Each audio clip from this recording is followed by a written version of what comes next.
कुरान में अल्लाह ताला ने नाजिल फरमा दिया, फला व रब्बिका ला युमिनून हत्ता युहक्किमूका फीमा शजर बैनहुम। ऐ महबूब, आपके रब की कसम, उस वक्त तक कोई मोमिन हो ही नहीं सकता जो अपने मसलों में आपके फैसले को नहीं मानता।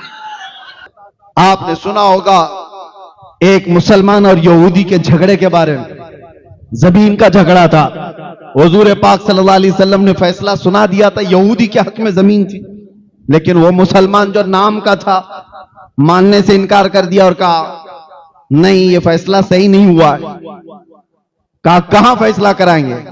उमर इब्न खत्ताब के पास। उनके फैसले मशहूर थे, अदालत मशहूर थी। हजरत उमर के पास आने के बाद यहूदी ने पहले ही से कह दिया कि हमारा मैटर जमीन का पहले रसूलुल्लाह के पास गया था। वो यहूदी हुजूर को मानने वाला तो नहीं, यहूदी था। हजरत उमर चौंक गए, कहा कि फिर वहां से नहीं हुआ? कहा उन्होंने तो फैसला मेरे हक में सुनाया, लेकिन ये तुम्हारा मुसलमान भाई मानता नहीं है। कहा ये तुमसे कराएगा। फिर हजरत उमर ने तलवार उठाई और उसकी गर्दन मार दी।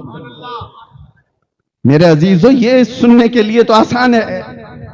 उमर इब्न खत्ताब आम आदमी नहीं है, उनका अमल शरीयत बनने वाला है।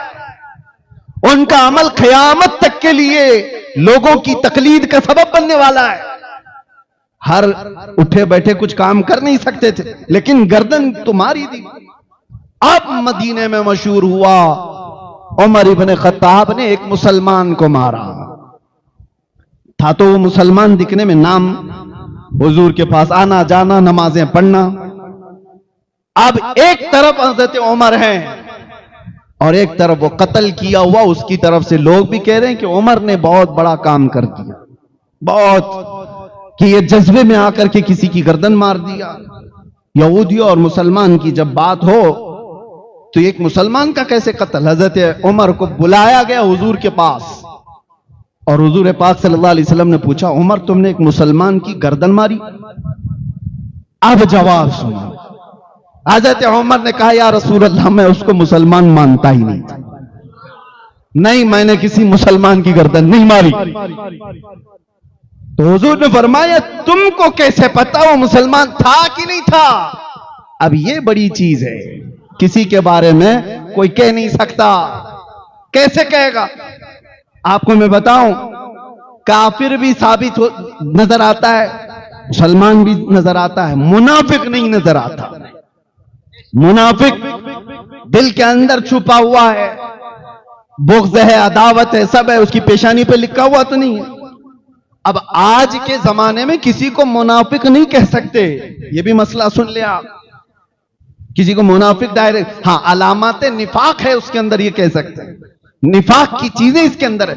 मुनाफिक कहना ये गैब की बात है, और आज कौन इस तरह गैब की खबर देगा, दिल के अंदर छुपी हुई चीज। अब हजरत उमर ने जब ये कहा मैं उसको मुसलमान मानता ही नहीं, हुजूर ने फरमाया, कैसे कैसे नहीं मानते? दलील तो कुछ नहीं थी ना, वो मरे हुए की पेशानी पर लिखा हुआ था कि हादा मुनाफिक, कहीं कुछ लिखा हुआ नहीं था।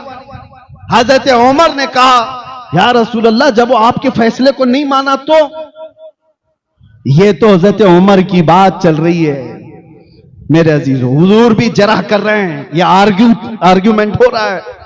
रसूल पाक सल्लल्लाहु अलैहि वसल्लम ने फरमाया, उमर, क्या तुम अपनी तरफ से, अपनी राय से ये कायम कर लोगे कि कौन मुसलमान है, कौन मुनाफिक है, कौन मुसलमान नहीं है?